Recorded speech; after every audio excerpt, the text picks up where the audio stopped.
দেখেন, প্রথমত যে প্রশ্নটা সেটা হচ্ছে আমরা কার দিকে যাচ্ছি সেটা মুখ্য না, সংস্কারের পক্ষে কারা আসছে।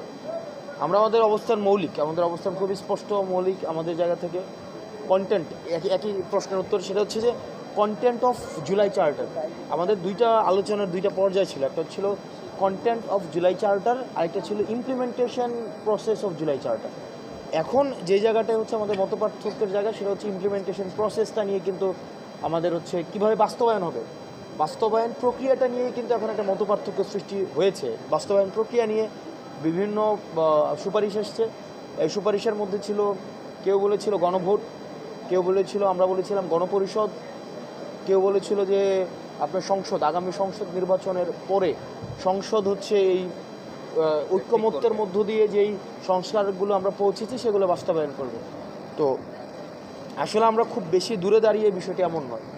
আমরা যদি সংস্কারকে লক্ষ্য রেখে, সংস্কারটা কেন প্রয়োজন, আসলে আমরা যে নির্বাচনের জন্য এতদিন অপেক্ষা করছি, একটি গণতন্ত্রের উত্তরণের জন্য একটি নিরপেক্ষ, অংশগ্রহণমূলক, অবাধ, সুষ্ঠু, যেখানে প্রত্যেকটা ভোটার ম্যাটার করবে, সেখানে ওসি, ডিসি, এসপি, ইউনো, আপনি দেখেন তো বিভিন্ন জায়গায় আপনারা নিজেরাই তো, আপনাদের মাধ্যমেই তো আমরা জানি, বিভিন্ন জায়গায় এখন বলছে যে এরকমভাবে যে যদি নৌকায় একটা নির্দিষ্ট প্রতীক নাও থাকে, ধানের শীষ নাও থাকে, তাও নাকি ক্যান্ডিডেট নিজের ধানের শীষের ব্যালট ছাপায়া সে নির্বাচন করে ফেলবে। গতকাল আপনারা দেখেছেন আন্দালিব রহমান প্রার্থীর আসনে কী ধরনের ঘটনা ঘটেছে। তো এই ঘটনাগুলো তো শুরু হয়েছে, এগুলোর আরও পুনরাবৃত্তি ঘটবে। এই ধরনের ঘটনা যেন না ঘটে, চিরস্থায়ীভাবে যেন বন্ধ হয়, এবং আমরা যেন একটা গুণগত, কাঠামোগত রূপান্তরের মধ্য দিয়ে একটা গ্রহণযোগ্য গণতান্ত্রিক উত্তরণের দিকে যেতে পারে, এবং আমাদের যেই আসন্ন নির্বাচন, ফেব্রুয়ারির নির্বাচনটা যেন অবাধ, গ্রহণযোগ্য, নিরপেক্ষ হয়, সেটা কিন্তু দায়ী রাজনৈতিক দলের। এটার সবচেয়ে বড় স্টেক হোল্ডার হচ্ছে রাজনৈতিক দল, সবচেয়ে বড় দায়িত্বটা হচ্ছে রাজনৈতিক দলের। আমরা একটা রাজনৈতিক দল হিসাবে একই সাথে সাথে অভ্যুত্থানের আমাদের দায়ী হিসাবে এই গণতান্ত্রিক প্রক্রিয়াটা ফেসিলিটেট করা কিন্তু এটা আমাদের দায়িত্ব।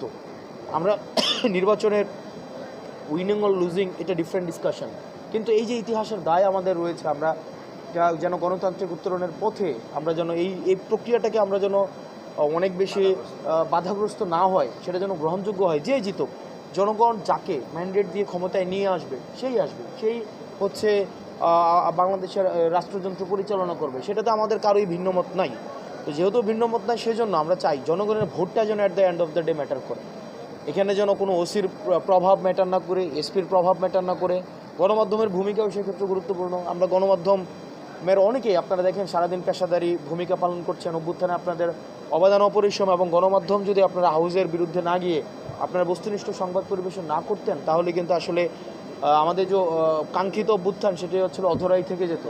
কিন্তু আপনারা নিরপেক্ষ, বস্তুনিষ্ঠ সংবাদ পরিবেশনের চেষ্টা করলেও আপনাদের মধ্যে কিন্তু একটি অংশ এখনও পর্যন্ত হচ্ছে ফেসিসকে নর্মালাইজ করা, তাদের এজেন্ডা বাস্তবায়ন করা, এবং আপনি দেখবেন যে যেটা হচ্ছে কনটেক্সট বিবর্জিত, মানে অনেক দেখা যায় সেটিং বিবর্জিত বক্তব্য প্রচার করে মুখরোচক এবং ভিউ যেন শিরোনাম দেয়, কনটেক্সট থেকে আলাদা করে, এইগুলো দিয়ে কিন্তু কনসেন্ট ম্যানুফ্যাকচার হয়, মতামত ম্যানুফ্যাকচার কিন্তু হয়। যেমন কালের আমার একটা বক্তব্য যেটা ছিল, আমি জিজ্ঞাসা করেছিলাম যে বর্তমানের যে কার্যক্রম, কাঠামোগত অ্যাক্টিভিটি, ম্যানিফেস্টো যেটা বাংলাদেশ জামাত ইসলামের রয়েছে, বর্তমান ম্যানিফেস্টো রয়েছে, তারা গণতান্ত্রিক রূপান্তরের দিকে যেতে চায় এবং তারা সবাইকে ইনক্লুড করতে চায়। সেই জায়গা থেকে দাঁড়িয়ে আপনার বাংলাদেশ জামাত ইসলামী যে দলটি রয়েছে, তারা কি শুধুমাত্র ইসলামী দল, এই প্রশ্নটি আমি করেছিলাম, কিন্তু আপনারা দেখেছেন এটাকে কনটেক্সট থেকে উঠিয়ে নিয়ে দুইটা বাক্য আলাদা করে, সেখানে কিন্তু পুরো সেন্টেন্সটা আমার না,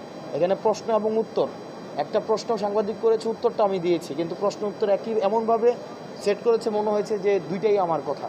তো সাংবাদিকের কিন্তু এটা দায় রয়েছে, যারা আপনারা নিরলসভাবে কাজ করে যাচ্ছেন, আপনাদেরও কিন্তু এটা দায় রয়েছে গণতান্ত্রিক রূপান্তরের ক্ষেত্রে। তো সব পক্ষ, সাংবাদিক, আমরা রাজনৈতিক দল, সরকার, আমরা সবাইকে আহ্বান জানাবো এই আসন্ন নির্বাচনকে সামনে রেখে যে এই মৌলিক সংস্কারের যে বিষয়টি, যেগুলোতে ঐক্যমত্য হয়েছে, সেগুলোতে যেন জনগণ রায় দিতে পারে এবং ম্যান্ডেট অর্জিত হয়, সেটির জন্য হচ্ছে আমাদের অর্ডারটি জারি করতে হবে।